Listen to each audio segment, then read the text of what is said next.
тығылып қалды.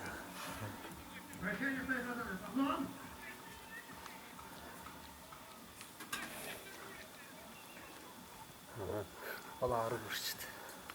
Көкбөрі көргілі келшіді. Переживаем, друзья. Бабаңған. Қасқа. Қасқа. Найман. Найман. Ей.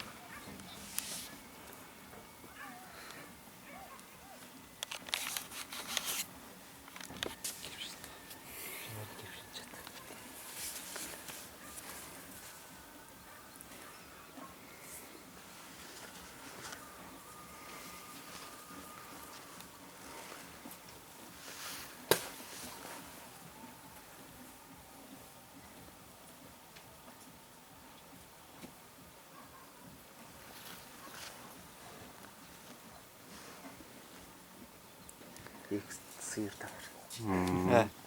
Екі сиыр да бар. Жарысқа көкбөріге келгенбіз дейміз. Көкбөріге келген сиыр.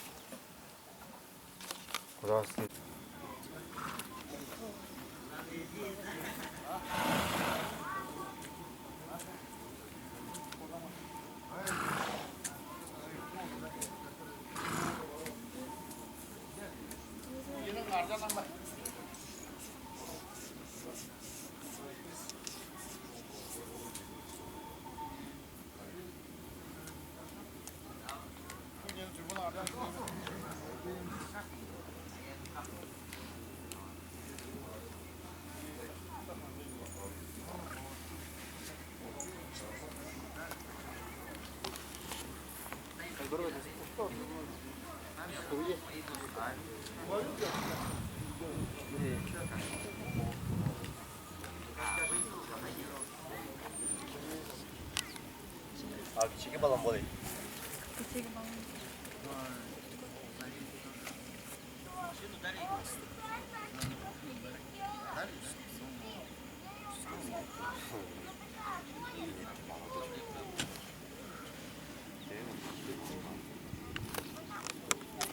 Переживала, сейчас Ну. так, наверное, там грубь, наверное, Ну.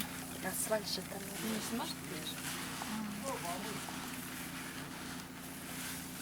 А мен не дома покраску затеяла, сіз кетіп деген кезде посередине охота оставлять. Сізге жоқ бармен делаю, раз звоню, точно поедем.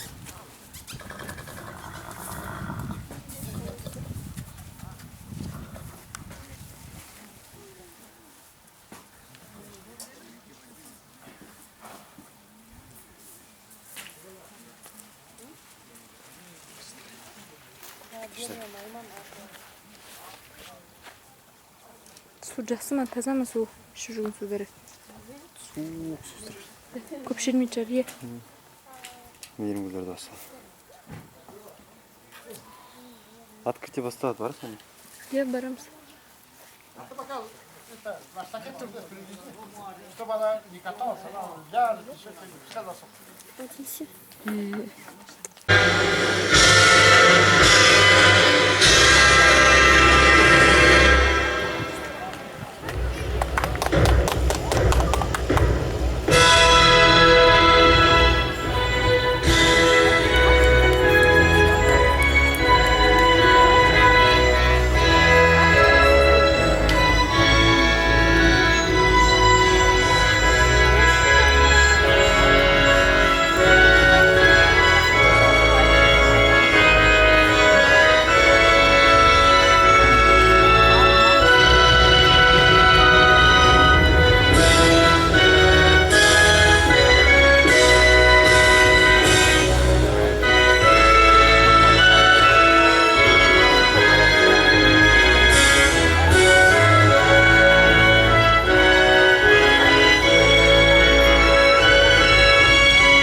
главы Республики Алтай, председателя правительства Республики Алтай, за рождение и полноценное воспитание 6 детей наградить знаком отличия Буянду Ине, почитаемая мать.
номерами играет Беляка Вайстана.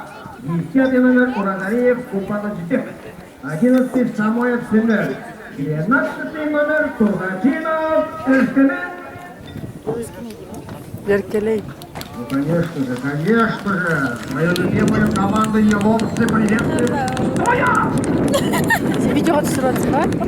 Не снимай на видео, лучше на фото, я же на видео снимаю. Так что маған көзіңді көрсетіп қал. Зрители вас подводят. Ладно, поговорим вечером.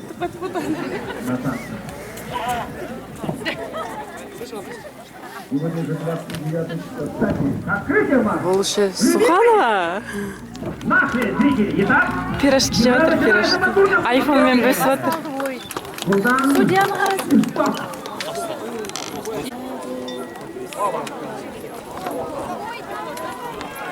Мен ашылман несіне көрмеймін. Eskili 7. номерлы, 7. номерлы. Мне кажется, туда надо купить. Мама вернется, он Айттым ғой, с той стороны. Сам да сигарет просто бәрі.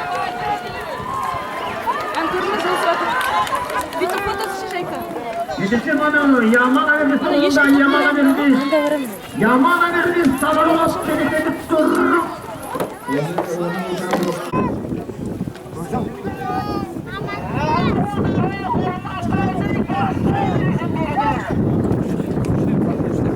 Жаңа қарадыңдар ма, адам қалып кеткен ішінде.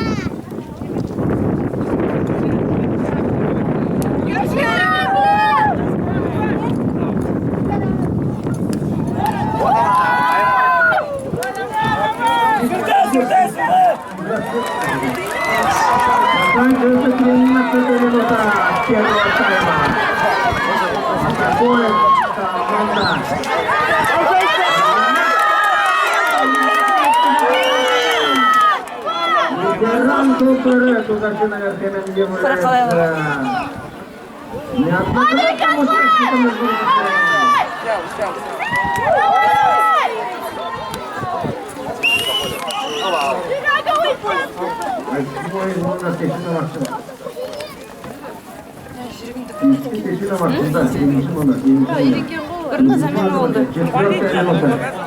5 адам замен болды. 4 минута. Ну, судья ма? Сарбы ба? В большом круге. Это будет второй номер. И это порвал. И второй номер.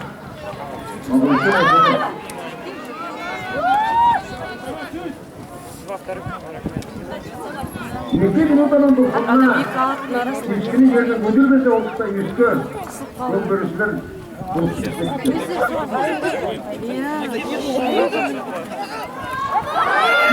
номер бұрын олықта ешкіне туғырап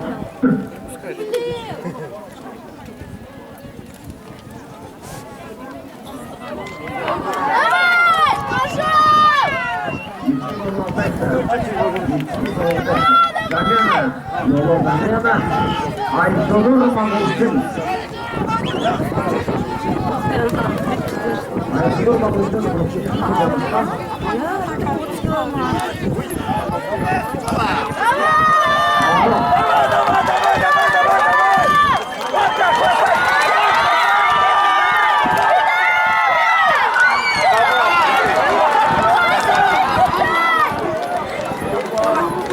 Eskini sesini güzel kızlara bir bey yollaydı bunlara.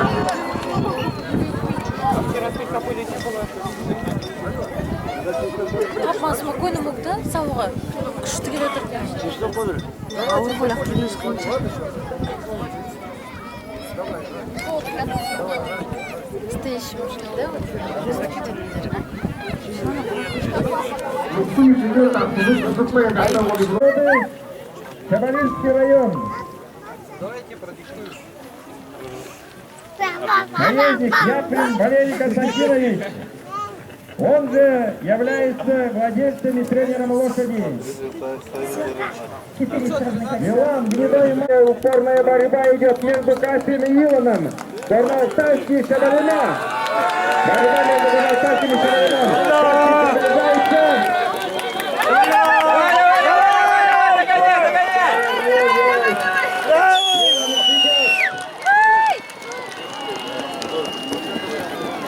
Каспий первым, вторым, поправка, Илон первым, Каспий вторым, третий Пинкертон.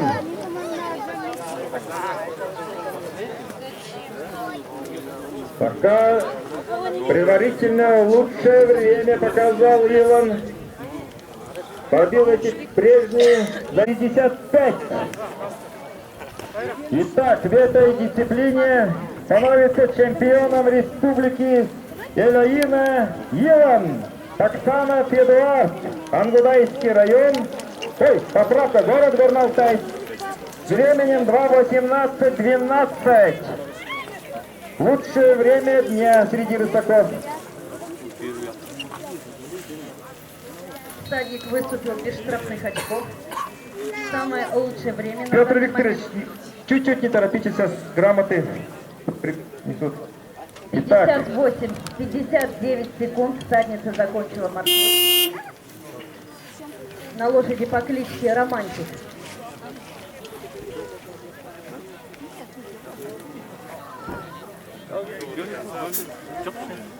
Итак, на память фотографируется, смотрите, наездник Оксана Федуард. Он многократный чемпион республики Элоина. Также он представляет республики на первенство Алтайского края в национальных соревнованиях на лошади Илон. 2004 года рождения, гнедой масти, орловской рысистой породы. Город Горно-Алтайск. Поздравим Оксанова Эдуарда. Он сегодня два раза выезжал, два раза в первом заезде занял третье место для разминки. Теперь стал чемпионом Элоина. Вот едет. Поприветствуйте Оксана Эдуард. Город Горно-Алтайск. Лучший жокей, наездник прошлых лет. Выступает на рысистых лошадях. Второе место занял лошадь Каспий, Яприн Валерий, село Дышевзёк, Шабалинский район. Подъезжает, поприветствуйте шабалинцы. Он является чемпионом республики нынешнего года. Маленько не повезло, занял второе место.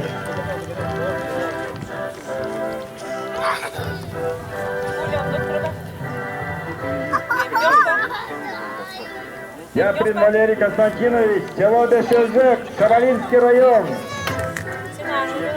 Но ничего, Валерий Константинович, он уже чемпион республики в нынешнем году. На открытии сезона село Крылык он был лучшим. Чемпион республики, второй призер Элоина.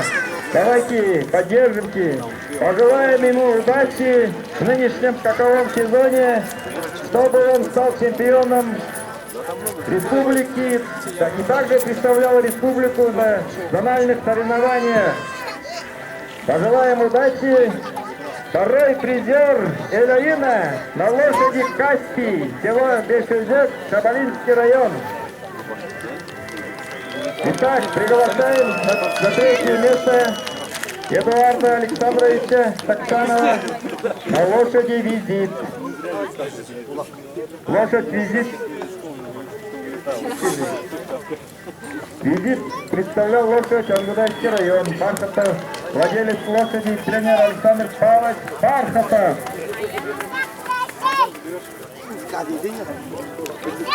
Закрытие сезона. Итак, страховая компания сегодня здесь присутствует, нет? Если здесь, тогда комментаторскую подойдите, пожалуйста. У нас желающие, если есть страховать у нас владелец и тренер лошади Иван Александрович Музыков, село Кастахта, Усть-Токсинский район. Чайка, Гнедая, Шабалинский район, Яприн Кулер, Бешежер. Владелец и тренер Яковлев Вячеслав Павлович. По третьим номером Чайхана, Рыжая. Также представитель села Бешежер Каролинского района Брюса Василий. Владелец и тренер Брюса Байрам Васильевич. Султан Вороной Майский. Село Курында, Усть-Токсинский район, Кубеков Саша. Также он является тренером и владельцем лошади. Тим Гарри Майский, село Ангудай.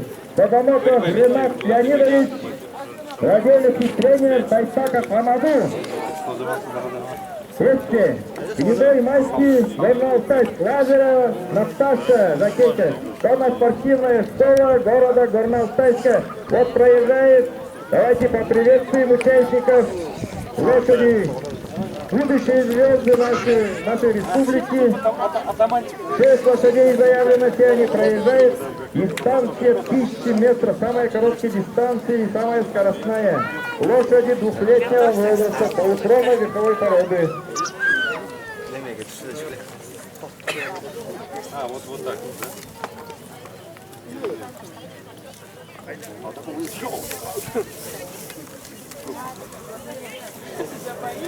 Стартер, внимание, стартер!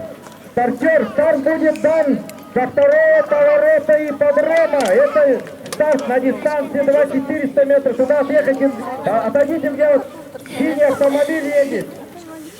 Справа от вас, вот видите, синий автомобиль «Жигули» едет. Там старт. А финиш будет прямо против комментаторской. Это дистанция 1000 метров. Стартер, туда подойдите. Стартер не туда бежите. На машине туда подъехайте. Все понятно, разобрались. Итак, на дистанции 1000 метров заявлено 6 участников. Века Гнедая, село Касахта, Усть-Токсинский район, Байлагасов Алексей. Чайка Гнедая, Шабалинский район, Яприн Кулер, Бешежек. Чайхана, Рыжая. Также представитель Бешежек, Брюса Василий. Султан Вороной Майский, село Курында, Усть-Токсинский район, Кубеков Саша. Тим Гарри Майский, село Ангудай, Богомоков Ренат. Эсте, Гнедая, город Горно-Алтайск, Лазарева Наташа, конно-спортивная школа. Заявлено на дистанции 1000 метров 6 участников.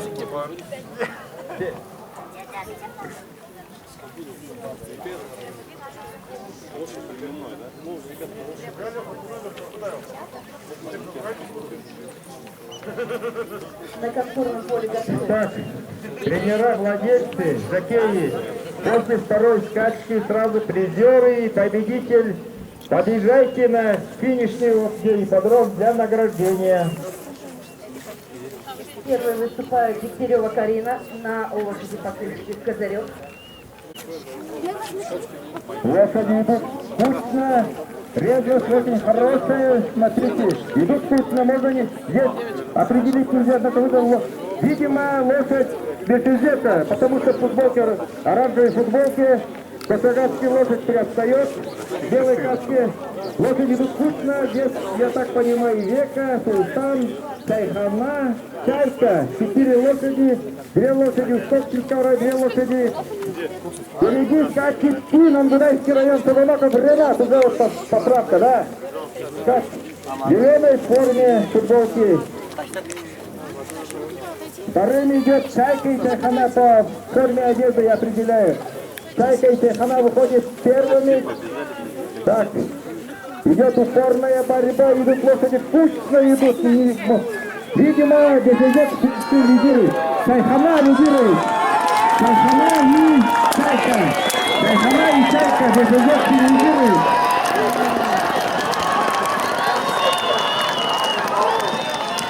Да. Третий Онгудай, четвертый Кокса, пятый Косагач, Горно-Алтайский, также Коксинский представитель. Как договорились, представители Шабалинского района вместе стартанули, вместе финишировали. Очень красиво заехали.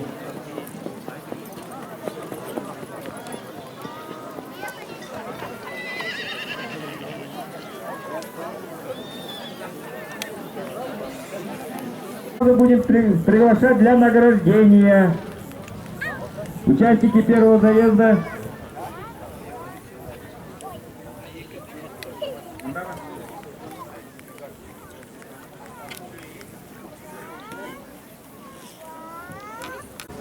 Заявили 80 скакунов, 81 плюс еще Армахтан Манунга, он где-то в пределах 15 грамм полудярышта. Итак, участники дистанции 1000 метров. Второй заезд приглашаем на старт. От рыжей масти.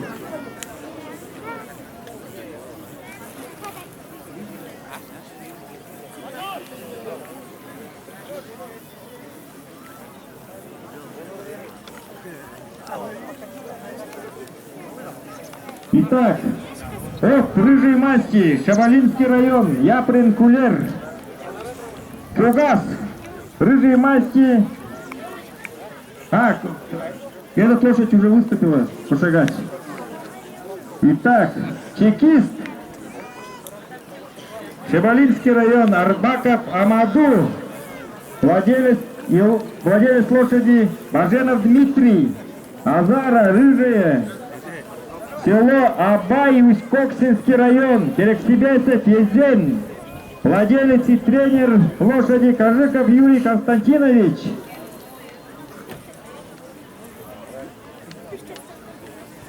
Вот проходит участник от рыжей масти, Шабалинский район, Яприн Кулер. Азара уже на старте. В этой скачке спонсирует муниципальное образование Майминского района. В первой скачке будет спонсировать муниципальное образование Ангудайского района.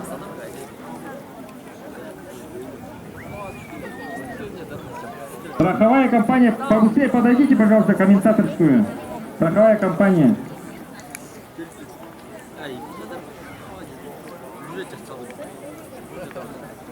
Стартер, приглашайте на старт.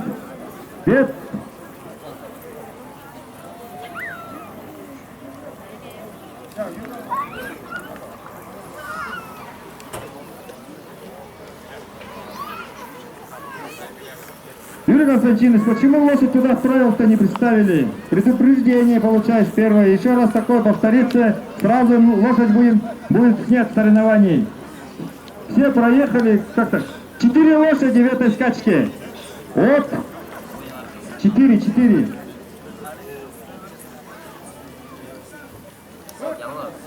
Дан старт.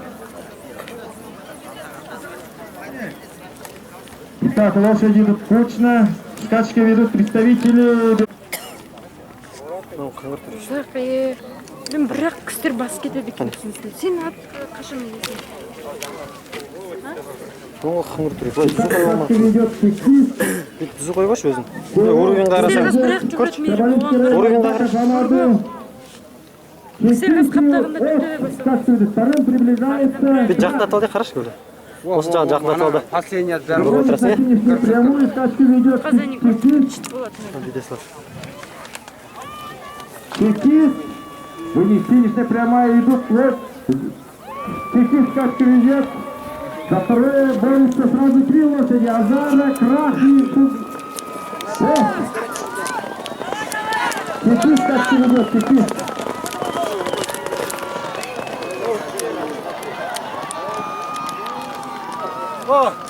Текис, Азара, Крах и От. Первым финишировал Текис, вторым финишировал Азара, третьим Крах, четвертым От. Краша. Века, Гнедая. Усть-Коксинский район, село Косахта, Байлагасов Алексей. Под номером 3 будет выходить. Владелец, тренер, Музыков Иван. Под номером 4 будет выходить Великий хан Каримайский, село Крылык Усть-Камского района. 5-м номером будет выводить Бледи. Ангудайский район, пустое впереди. Владелец Бархатов Александр Павлович. И 6-м номером Блест. Ангудайский район, Чехонов Абши. Итак, первым выходит Алтын, соловой масти у вас. Жакей в черной каске. Налево хороший, Семен Кабалинский Рамуклаев, Амчибай. Владелец Ренata Вторым номером едет Пиксаж вороной масти. Также представитель Шабалинского района Такрашев Аят. Владелец Такрашев Олег Анточинович. Вот 3-м номером едет Леди, Ангудайский район. Леди пошла. Века, село Косахта, вот 4-й едет. В синем камзоле, черной каске. Байлагасов Алексей, владелец Музыков Иван. Вот проходит в желтой футболке Блеск. Ой, породы все лошади.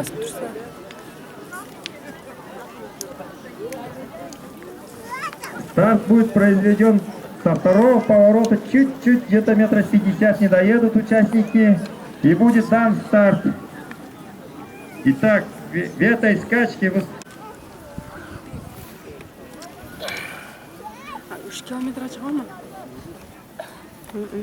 дан старт.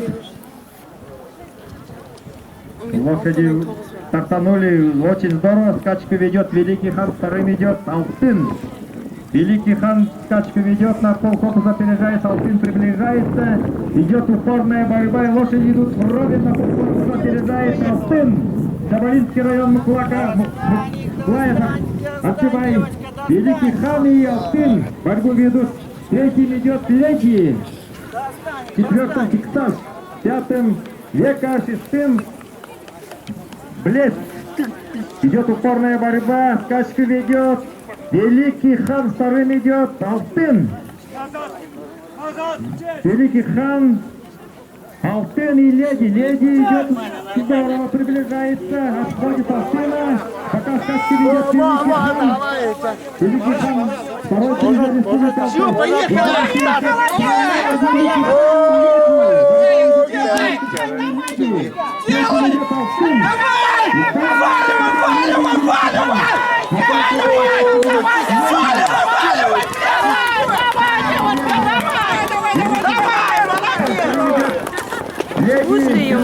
Первым, вторым Великий хан, 3-м Алтын, 4-м Блеск, 5-м Века, 6-м Фиксаж. Итак, первый финишировала Леди, Ангудайский район, Жакей, Постоя, впереди. Владелец лошади Тумпутов, ой, поправка, Александр Павлович Бархатов. Вторым финишировал Великий хан, село Крылык.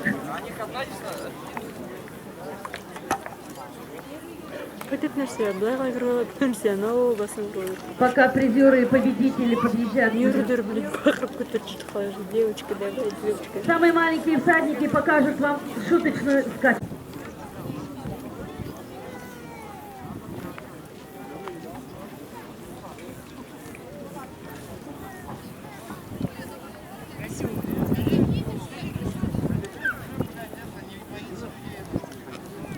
Варвара и Выбор. Выиграл Выбор. Выиграл Выбор и Евгения Маслова. Молодцы, девочки, разворачивайтесь.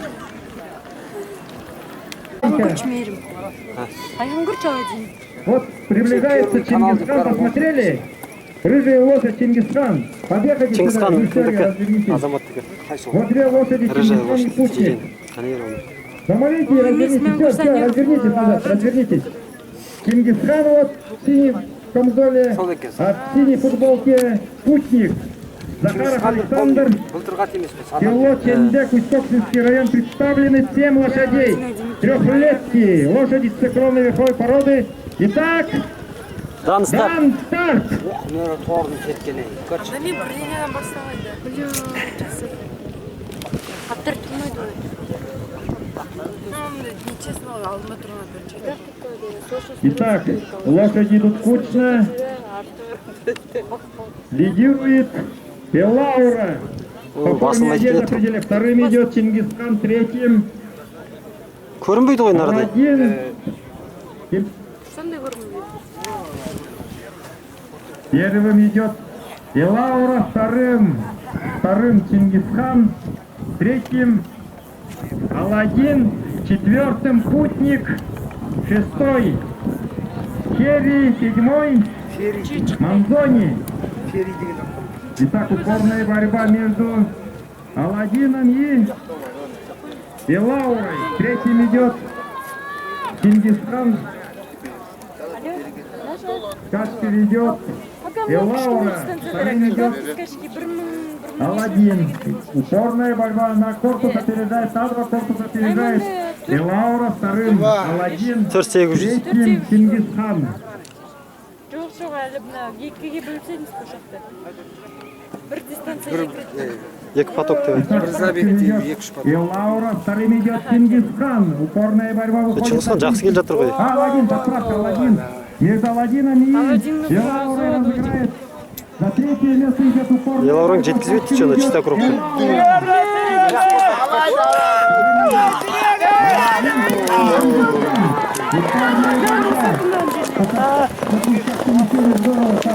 Белаура, Аладдин, Чингисхан и Черри, Путник и Манзони. Не выезжайте. Колдунья, гнедой мастер, Ангудайский район, Муратов Алексей. Турна, Серый Масти, Усть-Камский район, Никеев. Выезжай на финише и обратно. Алихан, Ангудайский район, Теркин Аржан. Гнедой Масти. Зеленый, футболки, Алихан. Форт, Усть-Камский район, Чижин Геннадий. Вот выводит Форт в красной футболке, в синей каске. Форт и Алихан. Разворачивайтесь. Чекистка. Чекистка приближается. Экспансия. Вот в белом, бело-синем. Экспансия. Спортивная школа. Лазарева Наташа. Шумахер. Где? Руку поднимай. Да, Чемальский район. Все в красной каске. Представлено 7 лошадей в этом заезде. Все, по времени келсейші. Стартер, все лошади.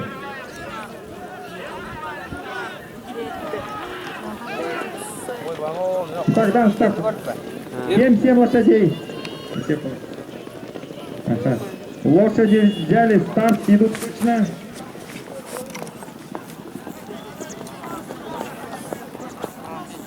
Звук оператор, где вы находитесь? Подойдите сюда. Разбудите его, кто видит. Итак, в этой дисциплине спонсором является АО «Сбербанк России», руководитель Игорь Васильевич Пономарев. После этого Страшная скорость, что ли? производится награждение призеров и победителя. Скачку ведет колдунья. Вторым идет Чекистка, третьим Алихан. Идет упорная борьба. Экспансия четвертым. Так, Алихан приближается. Алихан, Чекистка. Борьба идет между колдуньей. Чекистка выравнивается, пока скачка ведет. Колдунья на полкорпуса опережает. Разыграет между собой, наверное, Чекистка и колдунья. Смотрите, какой разрыв, где-то метров 30. Скачка ведут, они опережают. Колдунья на полкорпуса вперед идет. Выходит первым. И открывается. Последний поворот, финишная прямая. Скачка ведет колдунья. Ангудайский район, Муратов Алексей Закеев. Вторым идет Чекистка. Третьим Алихан идет упорная борьба между Алиханом и Испанцией. Және сен қане көктеуге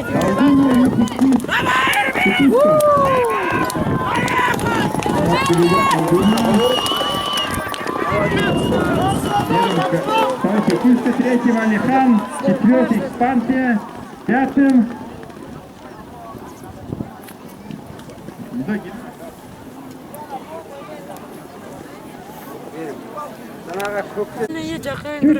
Ашып отырып прикинь басқам жоқ Подбегайте туда. Дистанция, классическая дистанция 1800 метров. Ане машинаның жанынан шығады. 1800 дейсің бе? 200 не метр қосады енді. Мен өздері қызға отырмын әке, сен атпен жүрмін. Комментарийлеріңді қойыңдаршы. Әр жазылған ойымен өшіріп ес ақын шығады. Каждый сөзді өшіру керек. Мен қызға қызып отыр деген жаман сөз бе? Былтыр Искандағында жетеді. Открытияда. Ол айтпай тұрады. Бір қызды құшақтамас, қайдан тауалған білем біреуді. Оны кенже көріп. Жалғыз келетін кісі ғой. Оны видео кенжеге, Олегін кенже көріп қойып бұл жерден. Айтып кеп. Білмеймін, мен сұрайды. Білмеймін дедім. Жаңайдар өз алдында жүр, ешкім жоқ жаным. Қайдан тауалғасы. Сен ұстап отыр, кет қалмас деп сен сатып. Шүкір сөз бағар, сатып қойған бұл. Ұстап отыр, кет қалмас. Кеше өзі бәлі жоғын. Жүр дискотека, жақын кетчекпен жатыр, бәсе деп кетті. Бәсе дейдечі. Поворота и подрома должны дать старт. Все, стартер услышал, приближается он. И сами видите, не ломцы, как они. Добавляют по 200 метров. Родители потерявшегося ребенка, подойдите, пожалуйста, на базирование конно-спортивной школы под горой. Ребенок там. Где-то в дисциплине приз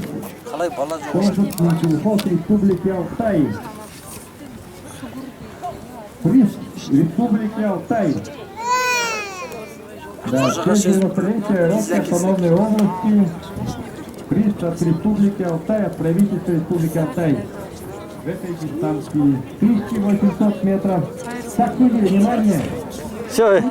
Итак, там старт. Уважаемые зрители, 2 шага назад отойдите. Цель безопасности. Сотрудники милиции, все зрители 2 метра отойдут. Давай!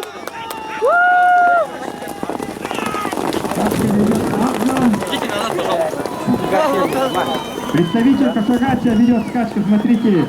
Адна, вторым идет. Сара. Мы понимаем. Третьим. Асель.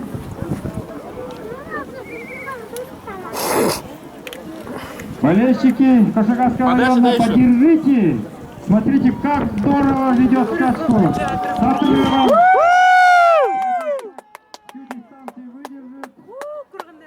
Так, скачку ведет представитель Кашагасского района, лошадь по кличке Аджо. Телеков Руслан. Вторым приближается Зубасара, третьим Асель. Так, какая тактическая. Смотрите, третий лошадь, как здорово идет Асель. Приближается Асель и Зубасара. Асель и Зубасара. Үшінші келеді. Дубасара не сдает позицию. Дубасара и Асель. Так, Дубасара скачки ведет. На корпус вперед лидирует. Булгаков Сергей. Ано жақында келеді өрдені. О, жақындады. Көр.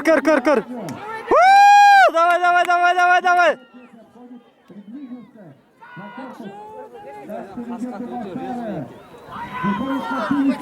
Көрмей тәрсімен шалып жүрсе. Руслан, давай! Давай! Серега! Давай, Руслан! Бля, молодец. Асель Адler.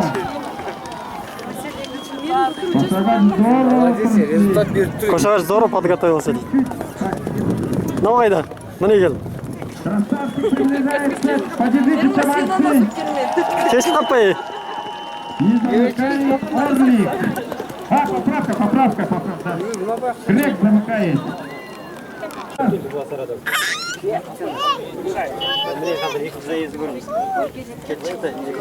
Hadi aytam, salmay тұрады. Пускай сказка Бля, надо спорттар. Вторым идет Немец, третьим Бельян. Сила, тихо, Волчиха третья, без поправка. Байрон, третий, Волчиха четвертый и Бриллиант замыкает каску. Скачки ведет Архар, вторым идет Немец, Байрон и Волчиха. Подъемнан қайтан қуып жетті екінші. Скачки ведет Архар и Немец. Смотрите, Никитова и она скачку ведет, вторым идет Архар. 800 екінші заезд. Подержите, Архар выходит. Третьим идет Волчиха, четвертым Байрон. Қатышқан ғой. Сол 5-ші келді. Идет упорная борьба между Архаром, Немецом и Волчихой. Сендердің әкесеңдер ғой. Идет скачка, вторым идет Немец, третий Қатышқан сендер Волчиха. 30 метрге тастапсыңдар ғой. Анау дәл Девчонки 50 метр қалды. посмотрите, как борется Аяна Никитова, подержите Ақелес ее. айғыр қоспай, блядь, бәйгеге қосу. Как идет Архарович, идет вторым, третий Волчиха. Идет упорная борьба. Я помню, запорожцы, блядь, Разыграет баран. между собой вот эта тройка. Волчиха. Вот сказал, что он как победит. Много не идут. Архар и Волчиха, третий Немец. Третий поворот. Самый сложный поворот. Архар ведет. Алёша, ты сейчас Волчиха вкусно идут втроем. Крикет дублет кадрами. Подальше, Волчиха, Архар и Немец. Идет упорная борьба. Вот так здорово идет. Давай! Первый! Немец ведет. Давай! Молодец! Молодец,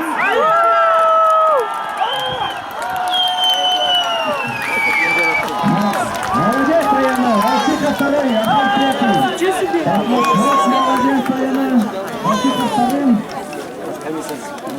Заняла Немец, Искитова Аяна, владелец и тренер, отец Геннадий Арунович Искита, село Казахстан, Усть-Копчинский район.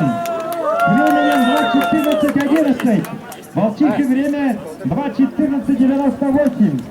Итак, чемпионом становится Дубасара, Ангурайский район, Булгаков Сергей, временем 2:13:24. Президентского федерального округа и также участвовал на протяжении 8 лет на Кубке Флагом, чтобы готовность номер 1 была.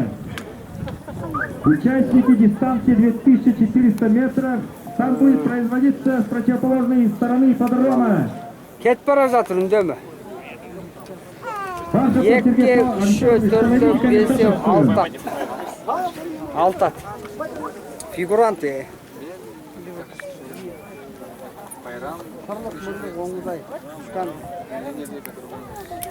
Горналтайстан кеп ат қосты. Кетті. Сергей Александрович, Ойбай-май, бір қойға талда кетіп барады. Насим екінші кетіп барады. Фигурант үшінші кетіп барады. Посадайте. скачки ведет аллигатор и сразу... Насим артқа қалып барады. Фигурант қалас келеді. Насим фигурант. Фигурантпен бір қызылат қалас келеді. Насим мен фигурант бірге таласып. Жоқ, фигурант екінші, бірінші қойға, үшінші, төртінші, бесінші, шойынып Алеша. Поправка. Дубинка идет по третьей позиции. Скачки ведет аллигатор и... Аллигатор. Дубинка.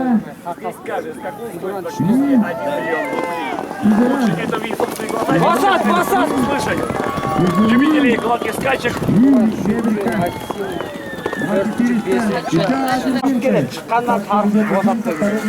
Аллигатор. Где-то на корпус опережает дубинку, как ведет, вторым идет аллигатор, третий фигурант, четвертый. Третий. Как ты меня надо?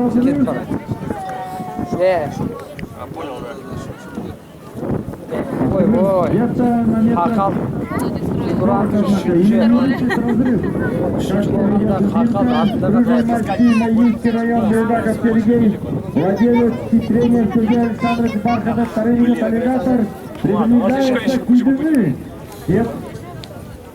Фигурант, однако, да. Фигурант идет третьим, четвертым Кузьмы. Жоқ. Подъемға шығып бара. Аяқ подъем. Смотрите, как здорово идет дубинка. Увеличивает разрыв 2 километра 100, однако. Увеличив разрыв, выходит на финишный прямую. Девушка, вон, билетик. Дубинка лидирует. Никаких шансов не оставляет для преследователей. Здесь скажут, какой срок порядка миллиона. И лучше это увидеть. Давай! Грант, давай!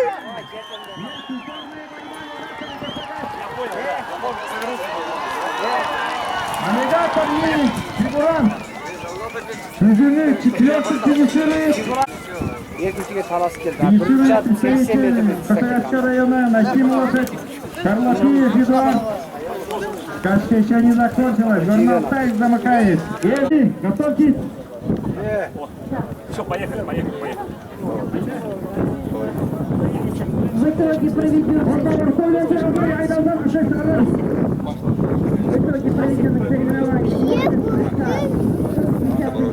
выигрывает романтик и Яна Дворникова, кандидат в мастера спорта, член сборной России. Чарчатқа чаппай қалды. Качка идет. Спасибо, девочки. Здесь нельзя определить. Красной футболки.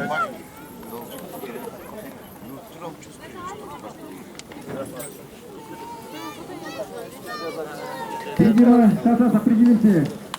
Кто-то идет в качке. Наверное, она, наверное. Здесь скажут, какой стоит Или порядка бродяга. 1 миллиона рублей. Бродяга в качке идет. Бродяга является двукратным чемпионом республики Здесь скажут, какой стоит порядка года. 1 миллиона рублей, и лучше это увидеть. А это наш бродяга. Никорос, Лукон, Редисон. Абаш қайда На 2000. Абаш что бірге?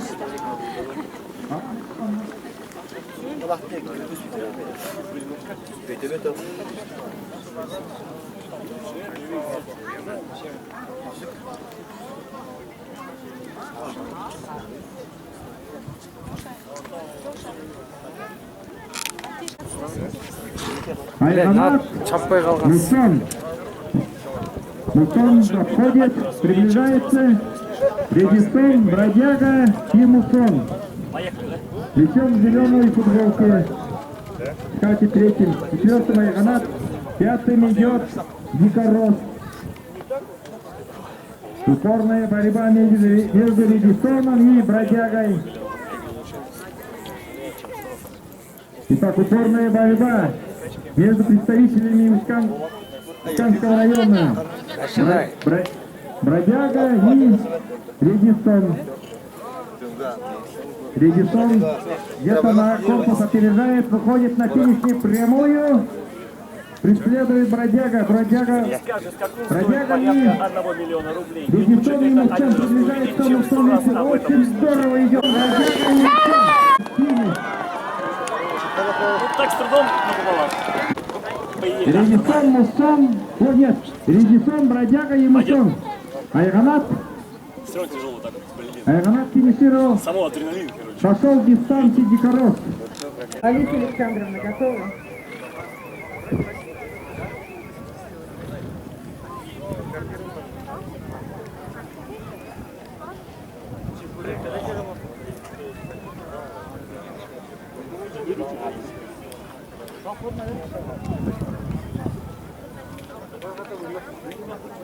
Минуточку. уважаемые зрители, перед вами выступит Алиса Александровна Красилова, тренер, преподаватель детской медицинской спортивной школы. Она покажет под музыку вам элементы выезда. Минуточку, сейчас будет музыка.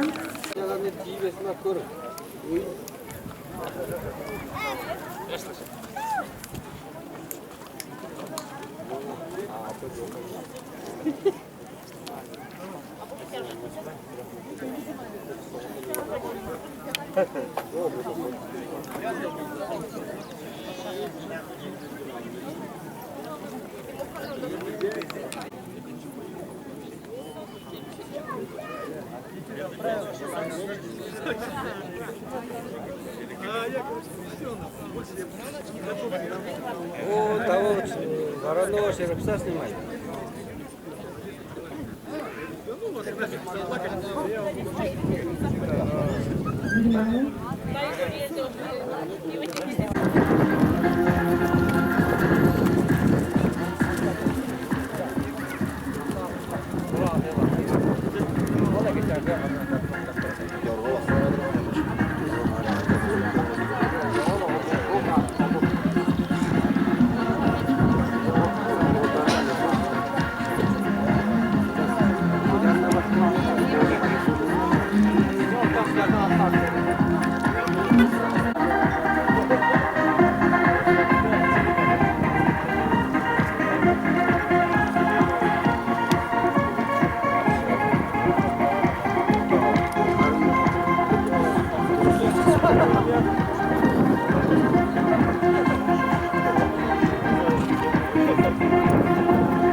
Приглашать. Награждение производит глава муниципального образования Кириллов Иван Алексеевич, Шабалинский район.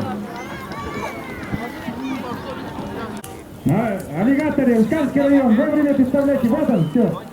Сюда.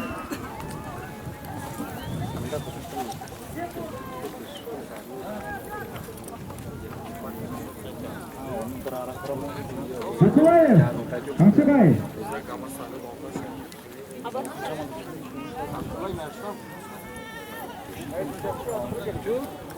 Приглашаем для награждения Мукулаева Камсыбая. Тренер, возьмите приз. Тренер, возьмите приз. Спортсмен у нас, что ли?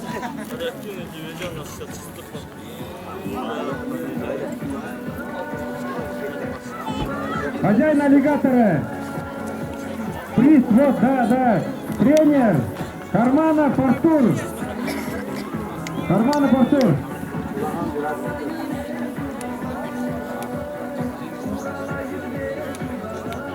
За первое место пригласили. Итак, награждение производит глава муниципального Кирилл Иван Алексеевич. Блядь, Джон, какие-то плохие ерунда. А? Семерка. Ойбай, кетті аттармен шығып барады. Біреу, екеу, үшеу, төртеу, бесеу, алтау, жеті, сегіз, тоғыз. Тоғыз-ақ кетті, мерімге. Мерім деген аяғынан шетін билет тұрады. Майман деген шын аяғынан.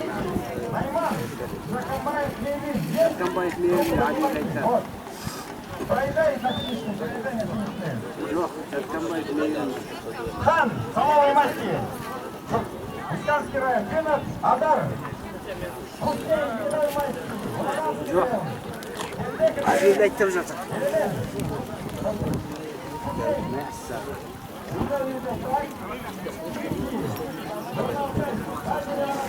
Орналтайстан брат кетті, қыз.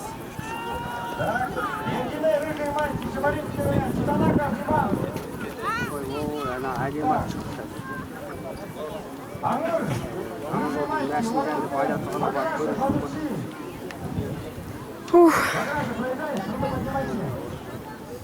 Ең кішкенесі.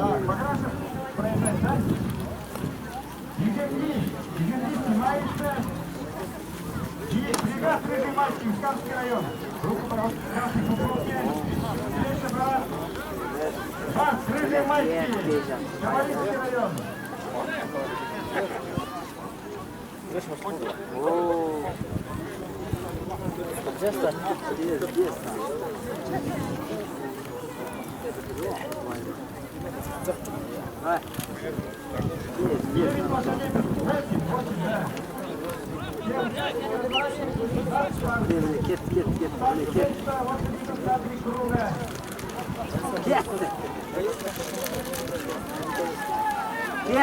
Давай.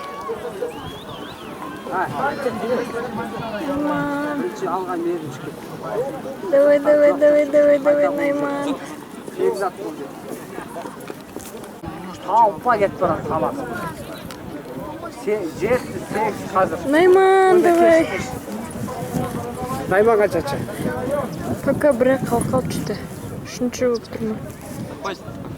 Короче, айта бер саған міне өрдінші келеді, Мейірім бірінші 2 ат талас келе жатыр, артында 3 ат талас келеді, Мейірім соның ішінде кетіп барады. Мейірім екінші кетіп барады. Мейірім екінші кетіп барады. Мейірім екінші кетіп барады. Бірінің артынан бірінің аттар. 2, 3, 4, 5 ат таласып барады.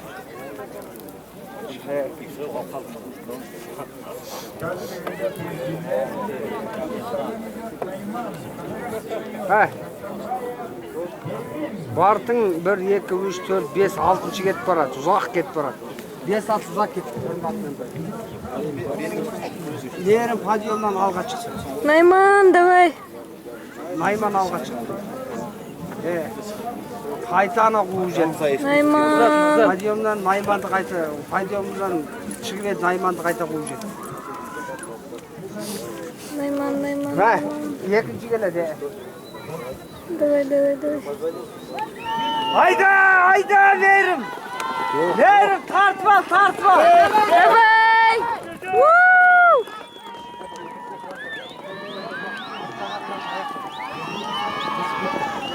Артын шабалмайды.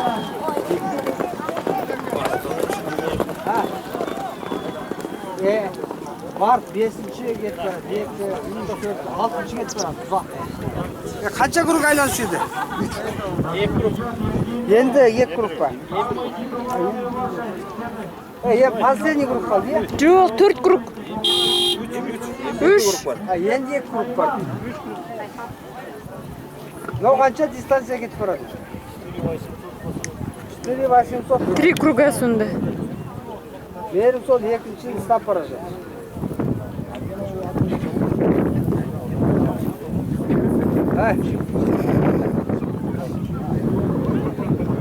Нормально кетіп барады.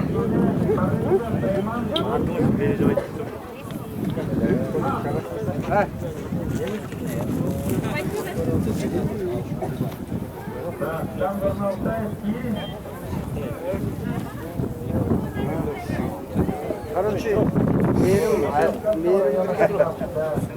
нормально кетіп барады екінші. Аттағы аттар таяқ келеді.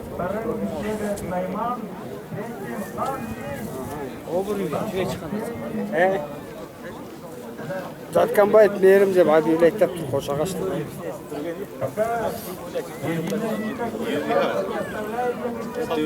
Оқ, біле. Подъемнан Найман таяқ қалды анаған. Үшінші ат жеткенмесе ол. Енді қанша круг? Енді 1 круг. Екінші круг қазір таяқ қалды бітке. Найман, давай! Подъемға көтерілді. Найман, давай! Найман екінші кетіп барады. Найман, давай, жаным, давай!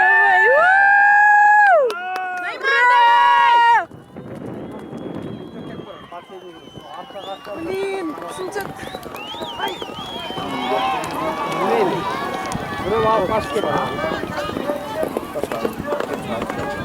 Жиірі.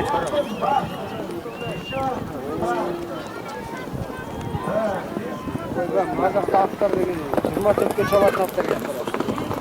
Артындағыда, Жәңес Қосында.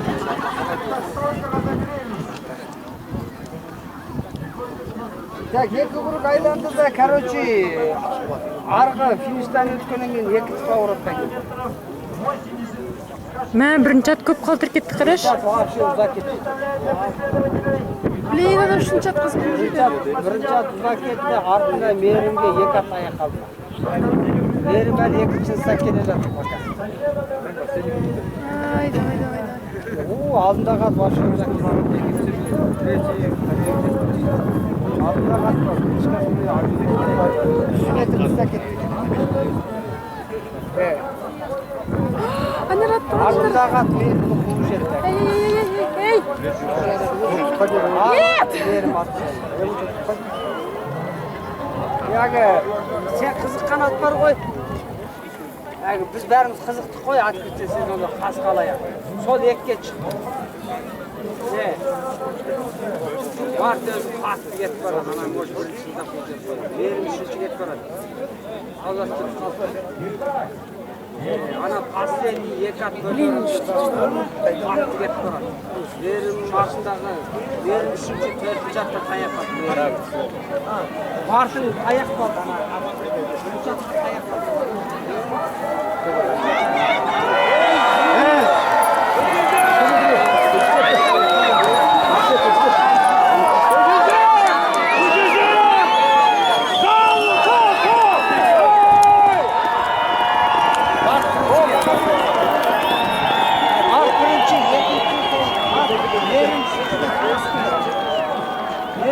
Ага, давай! Найман, давай! Блин!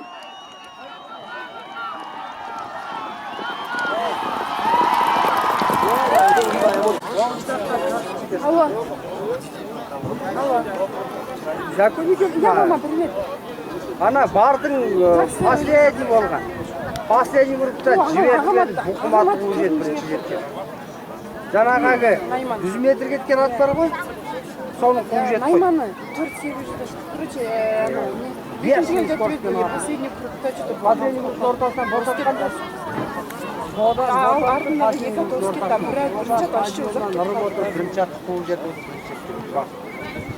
Жақсы жетті.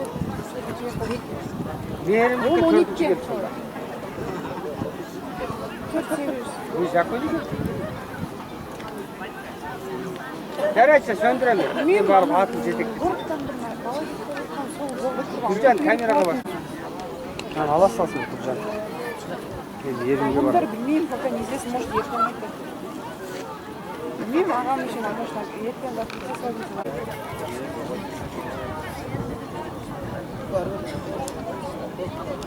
Жоқ, ақсаған жоқ қой демек, көрші. Вроде нормально келештір не? Баспысың ба? Арман не аяғы? Вроде нормально қай. Саудасы бітіп қалды. Самат қайда жүрген алдынан шығатын?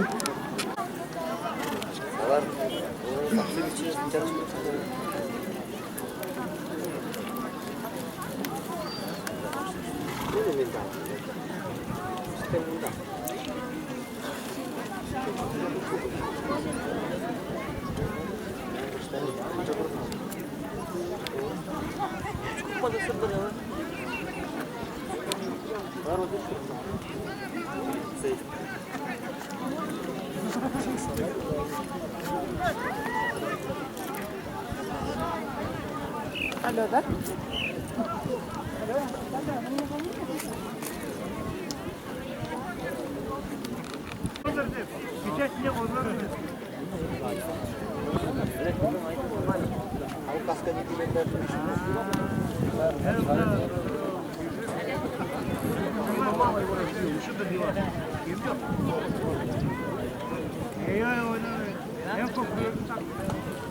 А? Он такие километры продержит. Ну, я попробовал.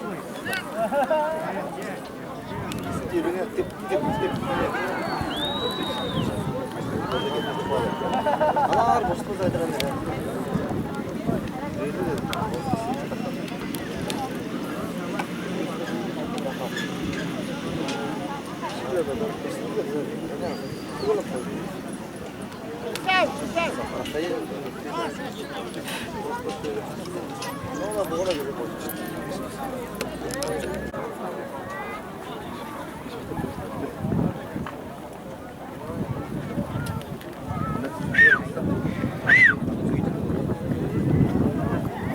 Gel.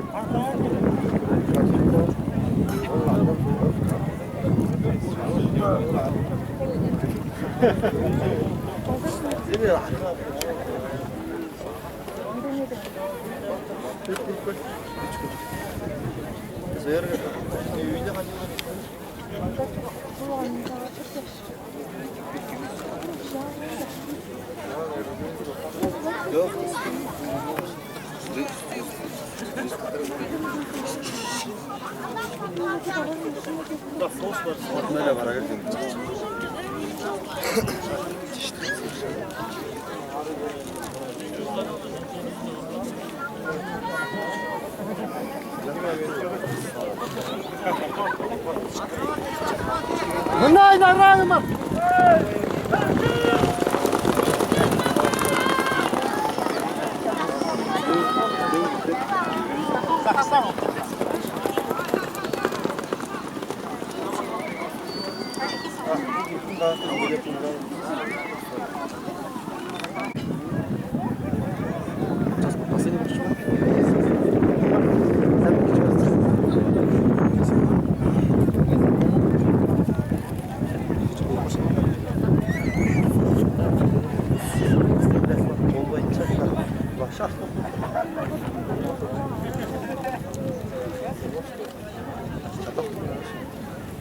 Anca 4 yaşta, 3 yaşta gidiyor.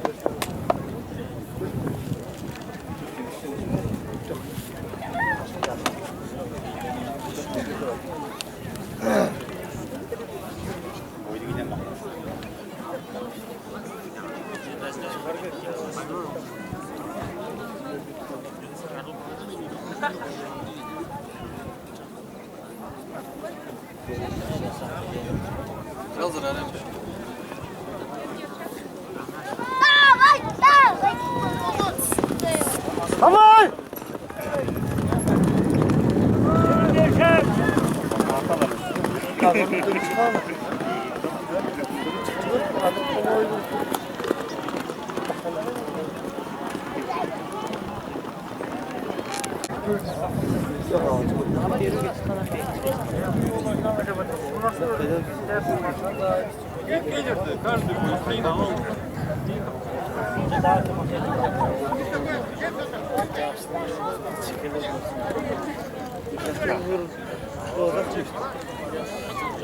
Sabah işte bir görmüştüm onu. Ortaya canlı.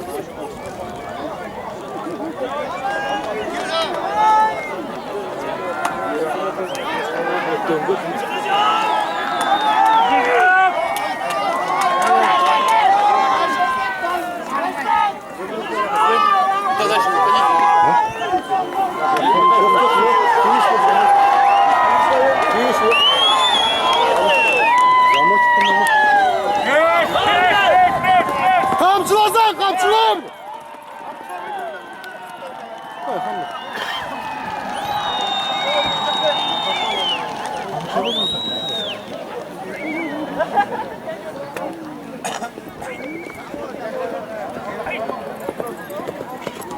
Duramadık.